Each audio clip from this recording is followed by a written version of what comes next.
வணக்கம் நேயர்களே.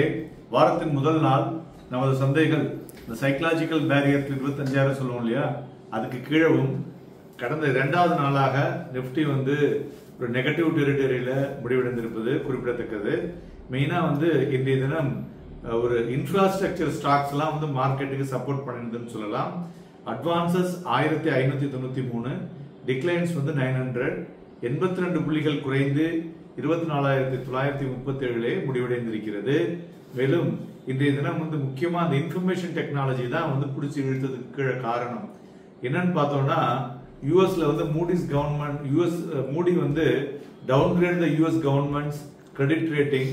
அது ஒரு பிரஷர் ஆன் ஐடி ஃபார்ம்ஸ்ல இன்னைக்கு heavily depend on US revenues அப்படிங்கிறதுனால கிட்டத்தட்ட போன வாரம் பார்த்தோம்னா 5.8% ஐடி ஏறினது.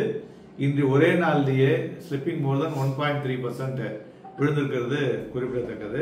அது போல மிட் கேப் அண்ட் ஸ்மால் கேப்லாம் இன்னைக்கு ஒரு 0.8% அண்ட் 0.51% ஏறி இருக்கு. ஸோ அதனால ஓவரால் மார்க்கெட் பிரெத்தை பார்க்கும் பொழுது ஒரு பாசிட்டிவ் டெரிட்டரியில் இருக்கிறத நம்மளால பார்க்க முடியுது. அது போல துறைகளை பார்க்கும் பொழுது reality, PSU banks and pharma ஒரு பையிங் மூவ்ல இருந்தது.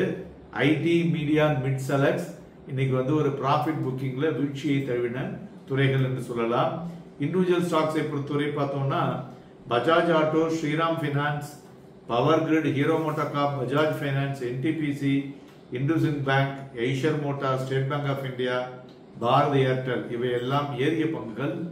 இறங்கின பங்குகள்ல Eternal, Grasim, Infosys, Tata Consumer, Tech Mahindra, TCS, Reliance Industries, Wipro, Dr Reddy's and Asian Paints இவையெல்லாம் இறங்கிய பங்குகள் என்று சொல்லலாம்.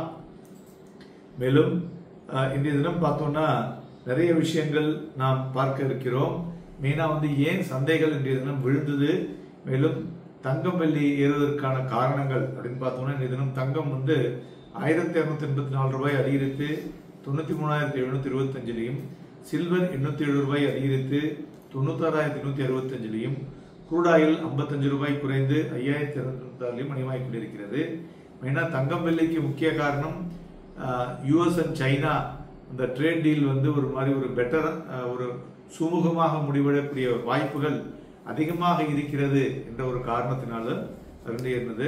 அது மாதிரி யூஎஸ் அண்ட் ஈரான் அவங்களுடைய நியூக்ளியர் டீலும் அந்த விஷயமும் ஒரு பெட்டராக திசை திருப்பறதுனால க்ரூட் ஆயிலையும் ஒரு அழுத்தத்தை பார்க்க முடிஞ்சதுன்னு சொல்லலாம்.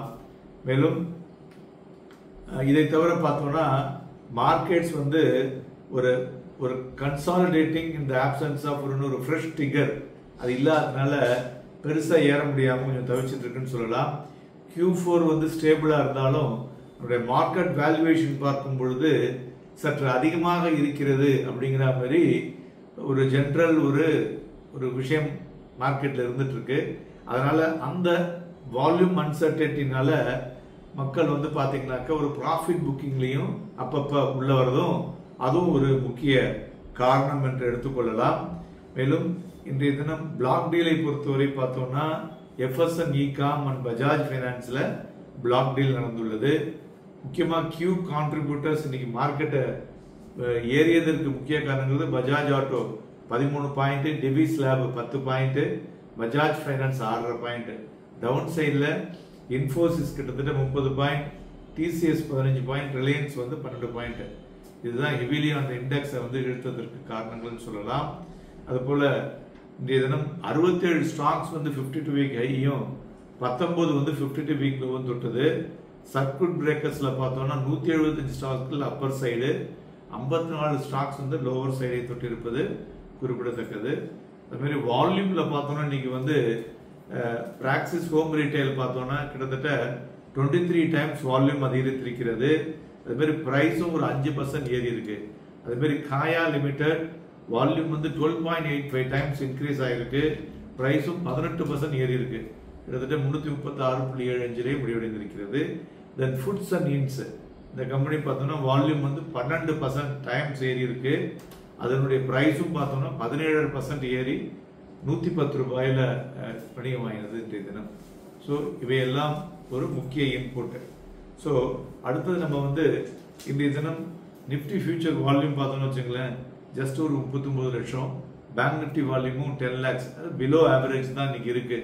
மேலும் இன்றைய தினம் மார்க்கெட் ஓப்பனிங்கே பார்த்தோம்னா காலையில் 25,005 ஒரு 14 புள்ளிகள் குறைந்து ஓப்பன் ஆச்சு. அதிலிருந்து சற்று வாலட்டைலா இருந்தது. பட் ஒரு அரௌண்ட் ஒரு 10 மணிக்கு பார்த்தீங்கன்னா 25,062.95 வரையும் ஹை போச்சு. அதுக்கப்புறம் படிப்படியாக இறங்கி ஒரு மாதிரி ஒரு ஏற்ற இறக்கத்தோடையே தான் இருந்துன்னு சொல்லலாம் வாலட்டிலிட்டி மூவ்மெண்ட்டு. பட் அரௌண்ட் ஒரு 2:55 3 மணிக்கு இந்த லோ 24,916.65 அப்படிங்கிறது தொட்டது. ஸோ அதுலேருந்து இன்றைய தினம் பார்த்தோம்னா கிட்டத்தட்ட ஒரு 146 புள்ளிகள் டிஃபரன்ஸ் ஹைலோக்கும் ப்ளஸ் க்ளோசிங்கும் பார்த்தோம்னா almost near to the low தான் மார்க்கெட் முடிஞ்சிருக்கு அப்படின்னு எடுத்துக்கலாம். இதுல வந்து ரெண்டு விதமான விஷயங்களை நாம் பார்க்க வேண்டும் டெக்னிக்கலா. நிஃப்டி பார்த்தோம்னா ஒரு ஒரு ஃபார்மிங் ஒரு நேரோ ரேஞ்ச் கேண்டில்ஸ் ஆன டெய்லி சார்ட்ல இது பார்த்தீங்கன்னா இது வந்து ஒரு 2-3 நாட்களாகவே இப்படிதான் இருந்து கொண்டிருக்கிறது. ஸோ மேலும் இந்த மொமெண்டம் இண்டிகேட்டர் இருக்கு பாத்தீங்களா, அது வந்து ஒரு நெகட்டிவ் கிராஸ் ஓவர்ல இருந்துட்டு இருக்கு.